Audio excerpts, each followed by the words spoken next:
Okay, I thought it'd be nice to make a little introductory video and talk about what I think we should first learn. I'm on a site here called Sefaria. I'm purposely in the Hebrew version. Sefaria.org will get you to the English version, I believe, but the Torah is in Hebrew, and I think it's worth relating to in Hebrew. I'll explain more why later on. Now, this page here shows many of the works of Torah, and this gives us one of the two usages of the word Torah, and that's in a broad sense. Just like the word earth can mean the planet Earth or dirt, dry land, so to the word Torah can refer to the 5 books of Moses, which we'll get to in a second, or all the bodies of works of the Torah. Now, many of these works actually, like Mishnah and Talmud and Midrash, for example, would directly relate to, in some sense or other, the Tanach as a whole and the Torah, the 5 books of Moses in particular. But we're not going to focus on that right now. I just want us to be aware that there's a broader usage and meaning of the word Torah. But for our purposes, I think we should zero in and start with Tanach, because that's the foundation of it all. And in particular, Tanach is an acronym which stands for Torah, Nevi'im, and Ketuvim. I'll get to those words in a second. But I want to focus on the Torah part of Tanach, because that's the foundation of the foundation. That is the 5 books of Moses, and that's really everything in some ways that goes out from and revolves around these 5 works. We'll have to explain how another time. And if I get particularly particular, we should start with Bereshit, Genesis, and then try to move on. It might be helpful to work on getting the big picture, and then when we have particular questions or issues that come up, delving into those. We'll see that as we move along. In the meantime, I'd like to go and get a sense of Tanakh as a whole before we focus on Bereshit, because Tanakh, which I'll translate and explain in a second, is a unified whole, just like Torah is a unified whole. So it's interesting. The Torah are the 5 books of Moses, and in some way they are very directly connected, and we'll explain how that is in a second. But then they are part of this greater work called Torah, Nevi'im, and Ketuvim. And at some point it might be interesting to understand what that relationship is, but it's worth noting that there's these 2 unified works, one within the other. Now, the word Torah is probably best understood as instruction, or perhaps in the context used here, as legal principles or legal directives. A good example of what I mean by that is if you tell Mateo at some point to clean up his room. He might be a little bit young for that still. So that's like a Torah, that's like an instruction. If you come into his room and that he swept everything under the bed, all the garbage, all the dirty laundry, all the clean laundry, all the books, all the toys, you might explain to him what you meant by cleaning up his room. That in order to clean up your room, the garbage has to be in the garbage can, the dirty laundry has to be in the laundry room, the clean clothes have to be in the closet, so on and so forth. And that's, once you get to those details, you get to the details of implementation, how you implement the instruction or the directive. So the Torah is less about the means of implementation. That's other works in the Torah, which we'll not really relate to right now, maybe not at least until we get to those relevant sections. But the Torah itself is more those principles. Perhaps in terms of U.S. constitutional law, you might talk about the idea of due process. Due process is a concept. People have a right to due process, but it doesn't necessarily explain to you, if I remember correctly, how you implement due process. What is considered due process or not? Just like cruel and unusual punishment. You can't have cruel and unusual punishments. What punishment is considered cruel? What's not considered cruel? You have to look elsewhere to define that. The Constitution is giving you the broad outline and principles, and then other works, other places, you'll find the meanings and how you implement and actually live those concepts or ideas. Torah is in some ways the book of principles, of the ideas, but it's more than that, as we'll get to in a second. Nevi'im is translated as prophets, and we're not going to explain why that is right now, but we'll note that it chronologically begins where the Torah ends off. The Torah starts with the creation of the world and ends with the death of Moshe Rabbeinu, of Moses, with the Jewish people on the border of the land of Israel, about to go in and conquer the land.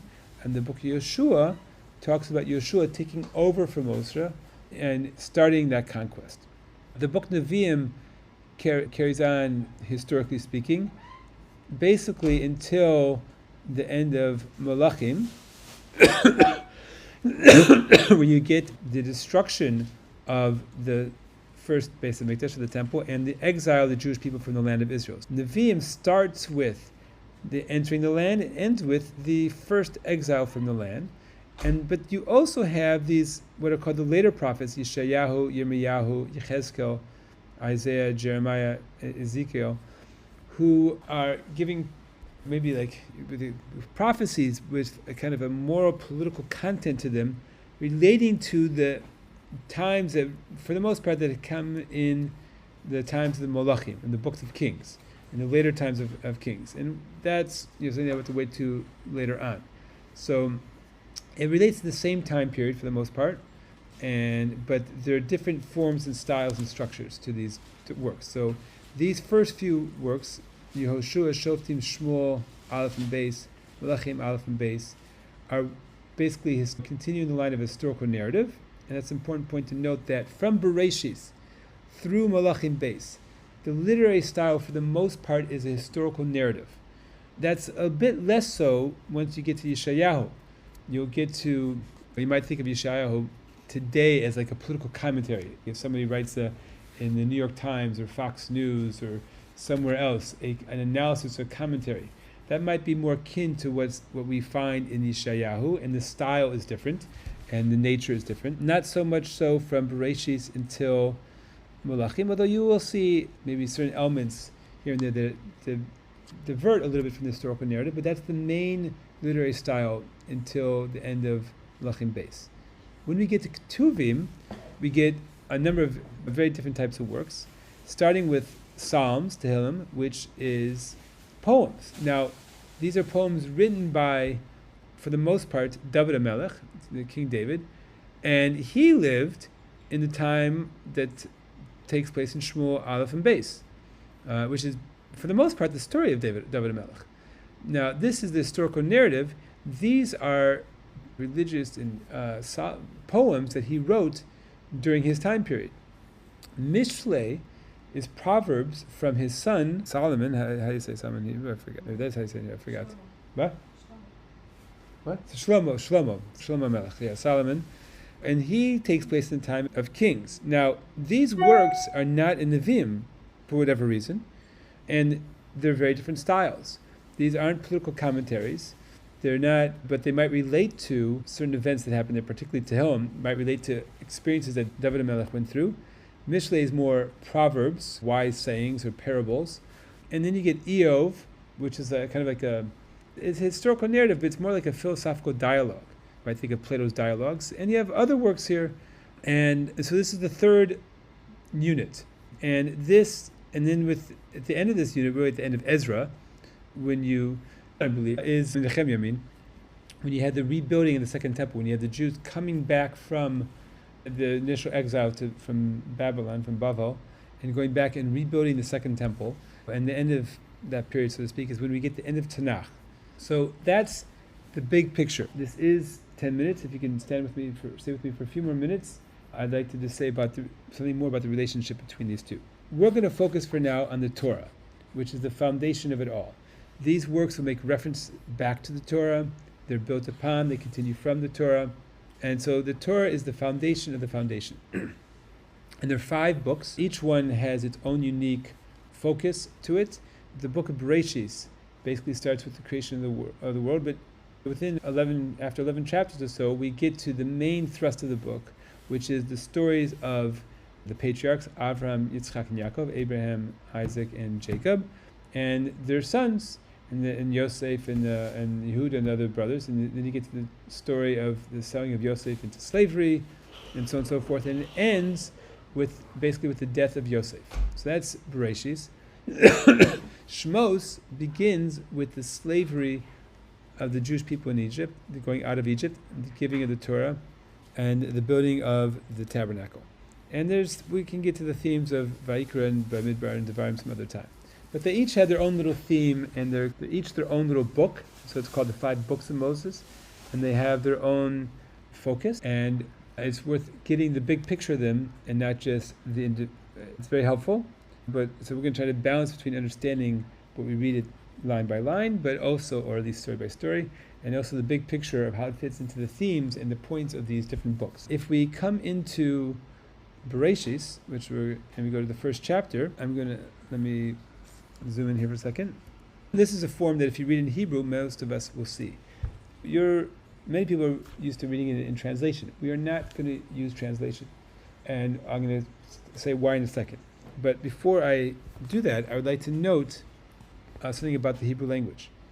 What we have here is let me actually go back to how it was before. We have consonants. These letters here are just consonants. There are no vowels here. The aleph might be a placeholder for a vowel. The yud might be a placeholder for a vowel, but they're not vowels in and of themselves. And except for the aleph, they all have their own consonant sound.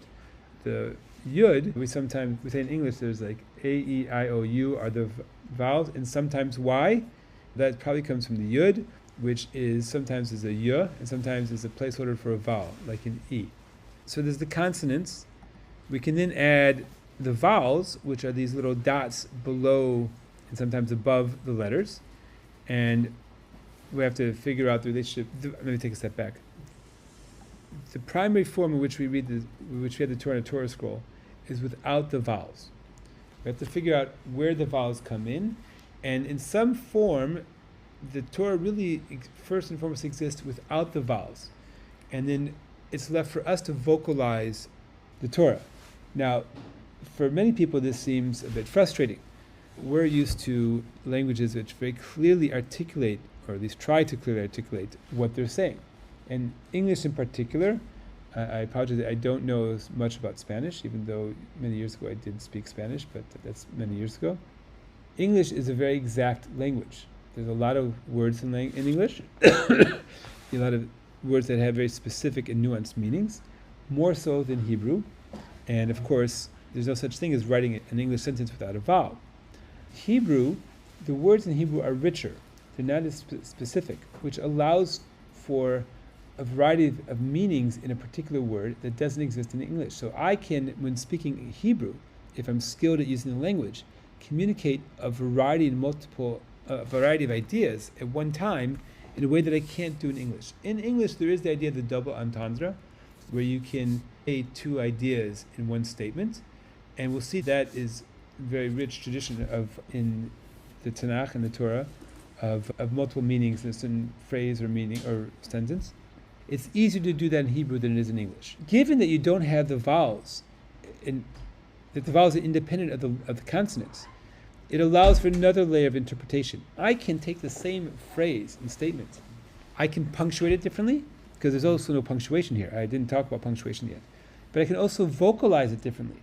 And so I can have multiple readings of the same phrase or word. Now, again, if one is skilled with language, in the way that, let's say, Mozart and Beethoven and the Beatles were skilled with music, or Rembrandt and Picasso were skilled with painting. If one is skilled with the Hebrew language, one has the ability to go and phrase a sentence in such a way that it can have multiple meanings based on how you vocalize it.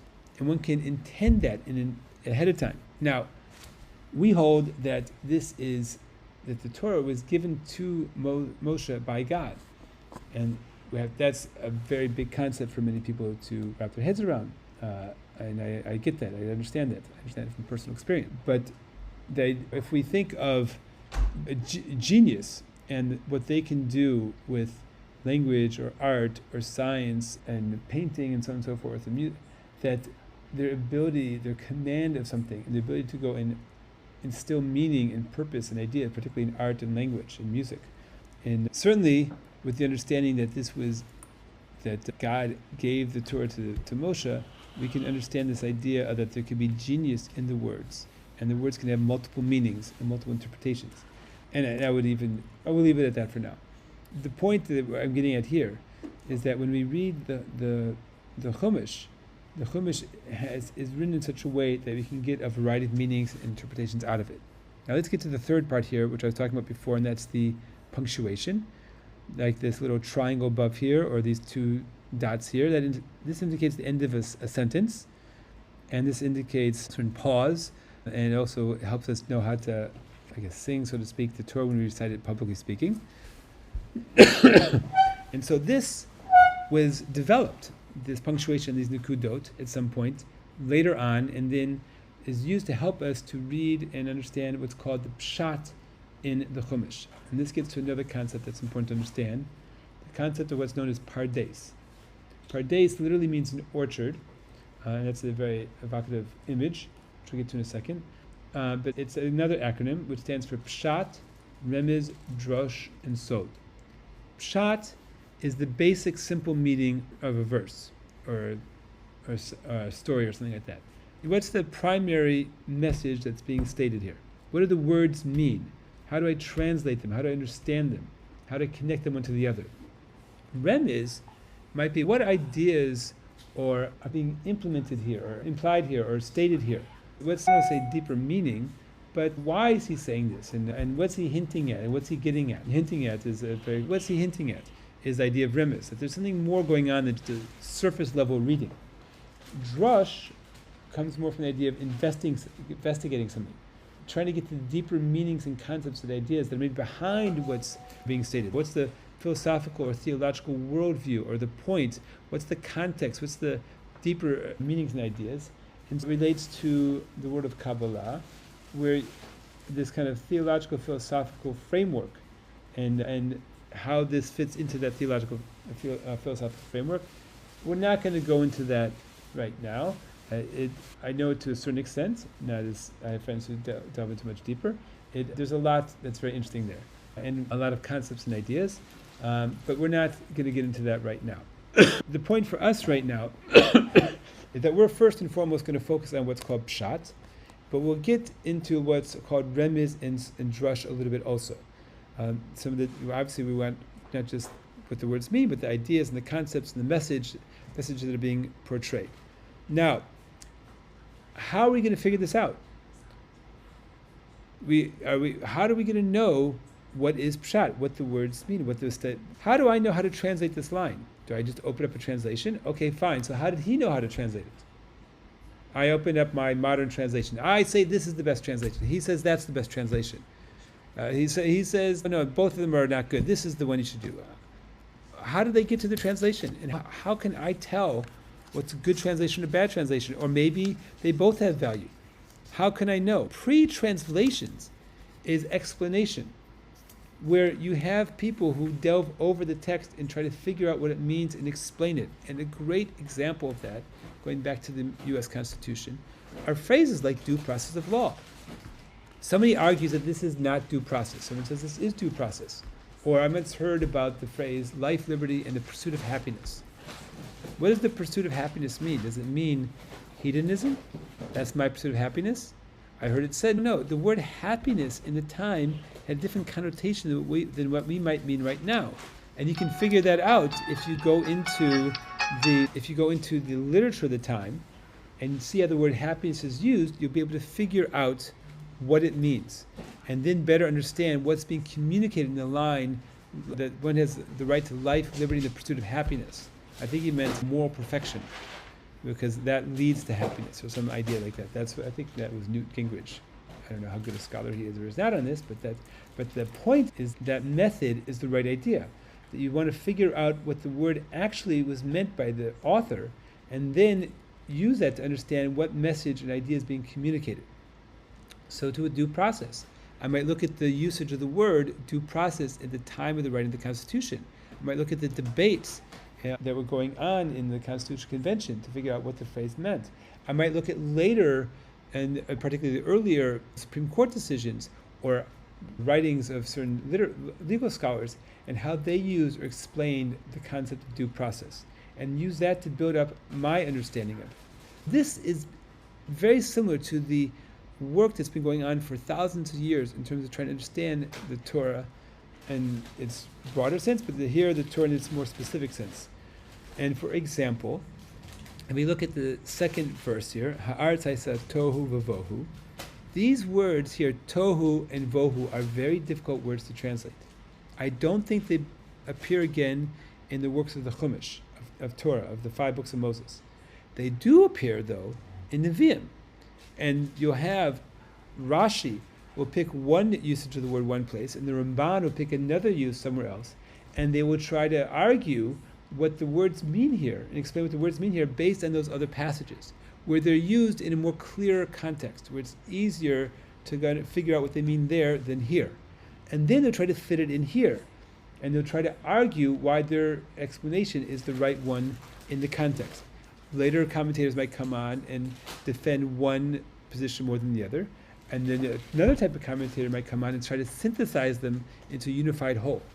This is part of the work that goes on, that we use the works of Nevi'im and Ketuvim to explain to us what the meanings of words are, to show the proper grammatical usage of those words, the definitions, the ideas and concepts that are being discussed, and the main commentators are the ones who are able to do this the best, who have the greatest grasp on these other works, and are able to successfully point to relevant examples of what we'll call evidence of the usage of these words, and best argue for what those words mean there, and then how they mean something similar here. And this is an ongoing discussion and debate. And then, of course, this will lead to other discussions and debates of the ideas that are brought out by these verses.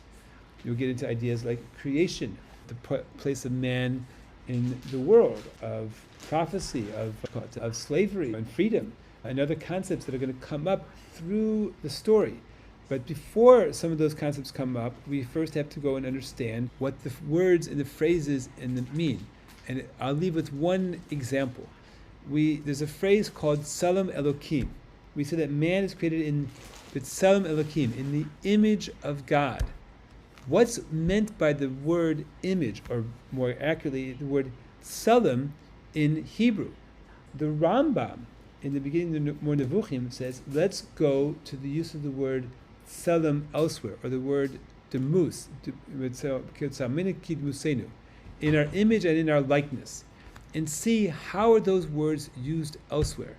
And we'll see that oftentimes they're used not in terms of a physical image, like a form, but rather, one example is David Melech. I talked about poetry. He says, I was domeh.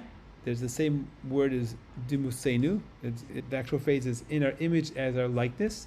So the word likeness is David Melech says, when I was in the midbar fleeing for my life, I was demisi la ka'at midbar. I was like this wild bird of the midbar. It doesn't mean that he grew wings. It doesn't mean that he had a beak. It means that he was roaming around aimlessly or wandering in a way that it appears that this type of bird also wanders around, or maybe some other aspect of the bird. This is where it gets to what aspect of the bird was he comparing himself to. But we get to this idea that likeness might not be a physical likeness, it might be a conceptual likeness. There might be some sort of capabilities that man has that other animals don't have that make him divine-like. And then we can debate that and discuss that and talk about what is that. Is that his intellect? Is that his language? Is that a combination of his physical, intellectual capabilities? So this is the kind of the method and the study that's been going on for a long time. And as such, I think the best place to begin is with the first story, getting an overview of the story, and then trying to also figure out some of the key words and phrases in this story so we can get the big picture. And then when questions and issues come up that interest you, we'll discuss those and try to figure those out, and then move on. We can take it more methodically, line by line, or we can get the big overview and structure of each story and some main points and move on. And I'll leave it up to you guys which you would prefer. All right. Hope all is well, and looking forward to start. Take care. Bye-bye.